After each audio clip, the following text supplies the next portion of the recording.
প্রথমে আপনাদের অসংখ্য ধন্যবাদ। আপনারা কষ্ট করে আজকে এই এখন প্রায় 12:30 বাজতে চলেছে। আপনারা কষ্ট করে রোদের মধ্যে আজকের এই নিউজ সংগ্রহের জন্য আপনারা অপেক্ষা করছেন, যে এর জন্য আমি সকল সাংবাদিক বন্ধুদের আন্তরিক কৃতজ্ঞতা প্রকাশ করছি। আমরা আজকে আমাদের বিচারের একটি অংশ হিসাবে ডিজিএফআইয়ের কমপ্লেক্সের ভিতরে জিআইসি নামক যে প্রতিষ্ঠানটি ছিল, যেটাকে একটা অন্যতম টর্চার সেল বা আয়নাগর হিসেবে পরিচিত, সেই জিআইসি পরিদর্শনের জন্য আমাদের মাননীয় 3 জন বিচারপতি, আমাদের ঊর্ধ্বতন সাংবাদিক জনাব মতিউর রহমান চৌধুরী, আমাদের প্রসিকিউশন টিমের সদস্য সহ আমরা সকলে উপস্থিত ছিলাম। আমাদের ডিফেন্স টিমের সম্মানিত আইনজীবী বন্ধুগণ তারা উপস্থিত ছিলেন এবং সকলেই আমরা আমাদের বিচারপতি মহোদয়গণের নেতৃত্বে এই জিআইসিটি আমরা পরিদর্শন করেছি।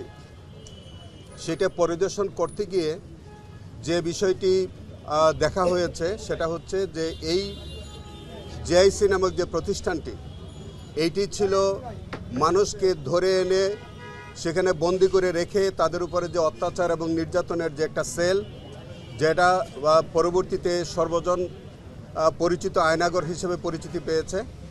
সেখানে কি অমানবিকভাবে বন্দীদেরকে ধরে এনে দিনের পর দিন, মাসের পর মাস, বছরের পর বছর রাখা হয়েছে, সেই নির্মম চিত্র আজকে এই পরিদর্শনের মধ্য দিয়ে কিছুটা অনুভব করা গেছে। আপনারা জেনে থাকবেন যে আজকে যে জিআইসিটি, এখানে কিন্তু আমাদের ব্রিগেডিয়ার আজমি সহ অনেক বন্দীদেরকে এই জিআইসিতে রাখা হয়েছে। দিনের পর দিন তাদের উপর অত্যাচার নির্যাতন করা হয়েছে। আরও একটি বিষয় দেখবেন, 1-11 সময় আজকের মাননীয় প্রধানমন্ত্রী আমাদের অহংকার জনাব তারেক রহমানকে আজকের যে জিআইসি সেলটি আমরা পরিদর্শন করেছি তারই কোনো একটি কামরায় তাকেও কিন্তু সেখানে আনা হয়েছে, তার উপরে নির্যাতন করা হয়েছিল। এটাও কিন্তু আমাদের ইনভেস্টিগেশনে বিভিন্ন সাক্ষীদের মুখের বর্ণনা থেকে সেই তথ্যও পাওয়া গেছে এবং পর্যায়ক্রমে এইগুলি বিচারের রিফ্লেকশন হবে। আমরা এই জিআইসি নামক যে প্রতিষ্ঠানটি, যেটা আয়নাগর হিসেবে পরিচিতি পেয়েছে, আমরা বর্তমান সরকারের কাছে অনুরোধ জানাবো বাংলাদেশে যাতে আর এইরকম কোনো টিএফআই সেল অথবা জিআইসি সেল বা তথাকথিত সেই আয়নাঘর নামে যে সেই রকম যাতে কোনো আয়নাঘর আর ভবিষ্যতে প্রতিষ্ঠিত না হয়। বাংলাদেশের কোনো নাগরিক যদি কোনো অপরাধ করে থাকে তাকে অবশ্যই আইনের আওতায় আনতে হবে এবং তাকে বিচারের সম্মুখীন করতে হবে। কিন্তু এক্সট্রা জুডিশিয়াল কোনো কিলিংয়ের শিকার যাতে কোনো নাগরিক না হয়, কেউ যাতে এইভাবে কোনো আইনশৃঙ্খলা বাহিনী দ্বারা অহেতুক হয়রানির শিকার না হয়, কেউ যেন এই বন্দিশালায় দিনের পর দিন, মাসের পর মাস যাতে কেউ হয়রানির শিকার না হয়। বিগত সরকার শেখ হাসিনার নেতৃত্বে একটি অমানবিক রাষ্ট্র কায়েম করা হয়েছিল, যেখানে কিছু সংখ্যক অতি উৎসাহী আইনশৃঙ্খলা বাহিনীর সদস্যরা সরকারের কিছু অসৎ উদ্দেশ্য বাস্তবায়নের জন্য এই আয়নাগর নামীয় টর্চার সেলগুলো বাংলাদেশে প্রতিষ্ঠা করেছিল। সেখানে বিভিন্ন রাজনৈতিক দলের নেতৃবৃন্দ, বিভিন্ন ইসলামিক সংগঠনের নেতৃবৃন্দ, যারা মতপথের ভিন্ন ব্যক্তিত্ব ছিলেন, তাদেরকে ধরে এনে অনেক মানুষকে সেখান থেকে পরবর্তীতে গুম করা হয়েছে। সেই গুমের অনেক ভিকটিমদের আমরা কিন্তু এখন পর্যন্ত তাদের হদিস পাইনি। অনেক ভিকটিমদেরকে সেখানে মাসের পর মাস, বছরের পর বছর আটকে রাখা হয়েছে, তাদের উপরে অবর্ণনীয় নির্যাতন করা হয়েছে।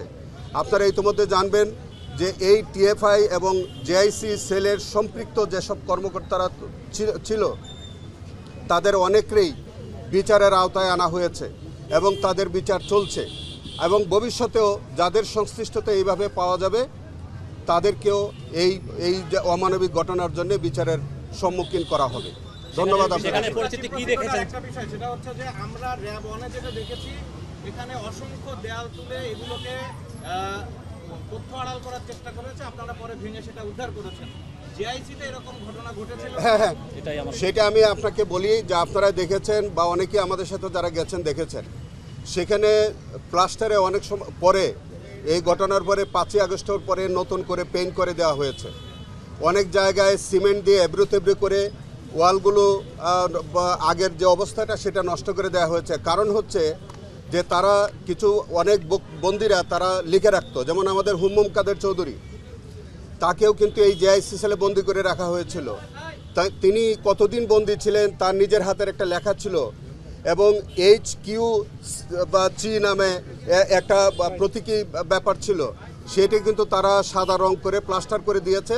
যদিও প্লাস্টারের পরেও তার এই লেখাটা কিন্তু এখনও জেআইসি সেলের একটি রুমের মধ্যে বন্দি, মানে এখনই কিন্তু বিদ্যমান আছে। এবং সেখানে হুম্মুম কাদের চৌধুরীর বর্ণনা থেকে কিন্তু আমরা এটা পেয়েছি, তার সাথে তার বর্ণনার সাথে যে জেআইসিতে যে রুমটি এটার হুবহু মিল পাওয়া গেছে। এবং এরকম অসংখ্য তারা যে এভিডেন্স তারা স্ক্রিন করবার জন্যে তারা যে একটা অপচেষ্টা করেছে পরবর্তীকালে, সেটা কিন্তু টিএফআইয়ের মতো জেআইসিতেও এইগুলো আমরা পেয়েছি। আমরা এগুলো সিলগালা করে রেখেছি, বিচার শেষ না হওয়া পর্যন্ত হয়তো এগুলি আমাদের কাস্টডিতে থাকবে। আমরা সচরাচর বিচারপতিদের এই ধরনের ক্রাইম সিন দেখতে আমরা দেখি না, যদিও ইন্টারন্যাশনাল কয়েকটা ট্রায়ালে এটা হয়েছে। তো এই বিচারে তিনজন বিচারপতি সরাসরি দেখে গেলেন, এটা বিচারের ক্ষেত্রে আমি বলি আপনাদেরকে, আমাদের প্রচলিত আইনে, আমাদের ফৌজদারি কার্যবিধি 539-এর বিতে যে কোনো বিচারকের, ইভেন দেন হাইকোর্ট ডিভিশনের বিচারপতি সহ যে কোনো বিচারককে ঘটনাস্থল পরিদর্শনের আইনগত বিধান আছে। স্ট্যাটিউট রুলস 7 এবং 73, সেখানেও কিন্তু আপনার রুয়ান্ডা এবং যুগোস্লাভিয়াতে সেখানকার বিচারকরা সরজমিনে তারা ঘটনাস্থল পরিদর্শন করার নজির আছে।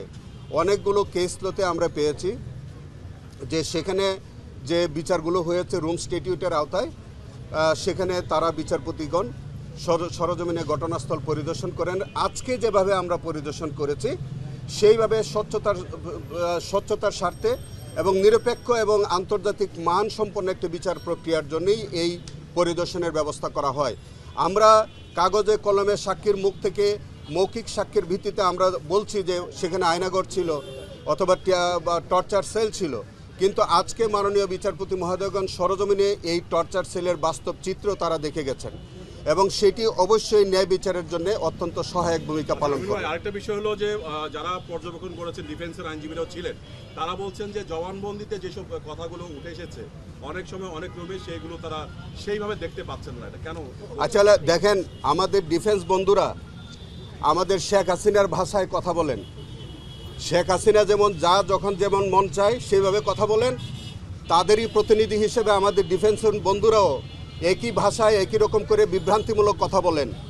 আপনারা দেখেছেন না 5ই আগস্টে তো আপনারা দেখেছেন যে 6:30টার সময় তিনি ভার্চুয়াল মিটিং করবেন, ওনার চেহারা দেখাবেন, পরে কণ্ঠ দেখালেন, কণ্ঠ শোনালেন। তো সেই কারণে আমাদের ডিফেন্সের বন্ধুরাও তাদের দ্বারাই প্রভাবিত হয়ে এই জাতীয় বিভ্রান্তিমূলক বক্তব্য তারা মিডিয়ার সামনে, জাতির সামনে উপস্থাপন করেন। এটা অত্যন্ত দুঃখজনক। কারণ হচ্ছে জাতিকে আর বিভ্রান্ত করার কিন্তু আর সুযোগ নাই। এখন এই জাতি তারা নিজেরা ভুক্তভোগী। বাংলাদেশের প্রত্যেকটি মানুষ তারা এই বিগত সরকারের আইনশৃঙ্খলা বাহিনী বলেন, রাজনৈতিক ব্যক্তিত্ব বলেন, তাদের দ্বারা হয়রানির শিকার হয়েছে। অনেক আজকে প্রায় 30,000 মানুষ অঙ্গহানি হয়েছে, পঙ্গুত্ববরণ করেছে। 1400 লোক যারা শহীদ হয়েছে, প্রায় 4000-এর অধিক মানুষ খুনের শিকার হয়েছে, ক্রসফায়ারের শিকার হয়েছে। আপনি 250 লোক এখন পর্যন্ত তাদের কোনো সন্ধান পাওয়া যায়নি। ইলিয়াস আলী এবং সুমন সহ বহু লোক গুমের শিকার হয়ে আছে। এইগুলি আমাদের ডিফেন্সের বন্ধুদের চোখে পড়ে না, কানেও শোনেন না। এইটি যেমনটা শোনেন না শেখ হাসিনা, তেমনি শোনেন না আজকের ডিফেন্সের আইনজীবীরা। অতএব তাদেরই বক্তব্য আমাদের কাছে মোটেও এইটার কোনো গুরুত্ব বহন করে না। আমাদের সাক্ষ্য প্রমাণে, আমাদের এভিডেন্সে যেটা আসছে সেটি আপনাদের সামনে আমরা তুলে ধরার চেষ্টা করি। আমরা যেমনভাবে আদালতে বলেছি তেমনিভাবে আমরা কোনো গোপনীয় ট্রায়াল আমরা করছি না, আমরা কোনো ক্যামেরা ট্রায়াল করি না।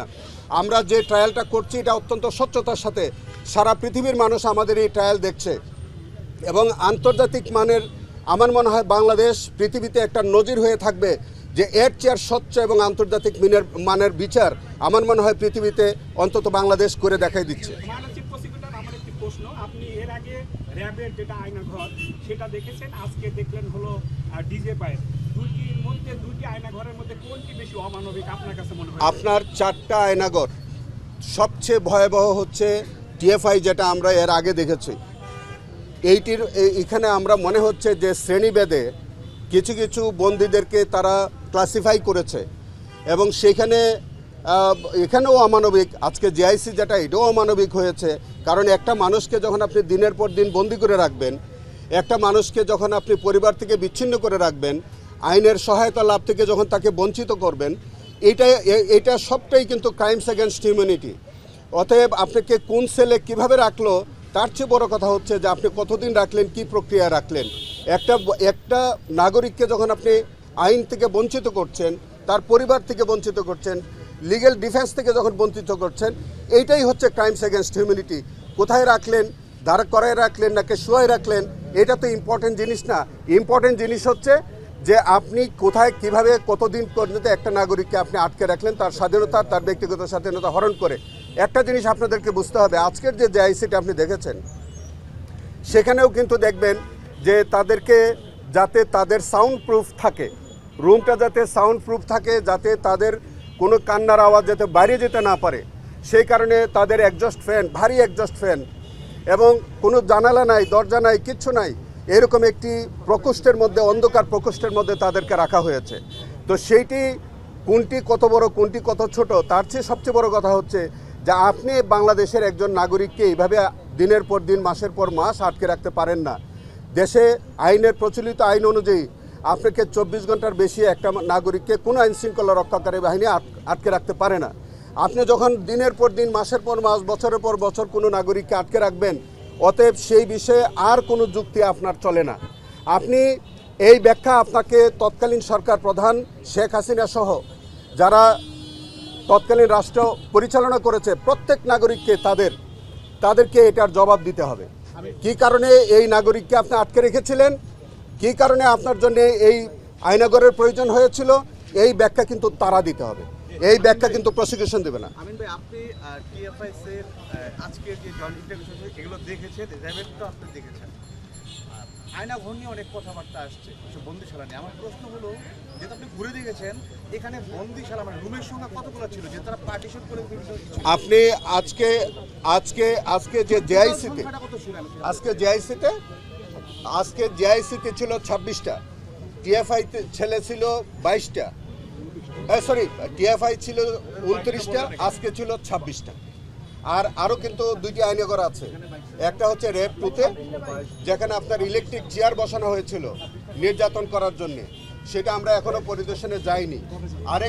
আরেকটা আছে আপনার ডিবির একটা টিএফআই সেল আছে, সেটাও কিন্তু আমরা সিলগালা করে রেখেছি, সেটাও কিন্তু আমরা পরিদর্শন হয়তো ভবিষ্যতে আমরা করব। এই দুইটায় 26টা আর 22টা, 29টা হলো টিএফআইতে আর এখানে হচ্ছে 26টা, জিআইসিতে 26টা। আপনাদের অসংখ্য ধন্যবাদ, থ্যাংক ইউ।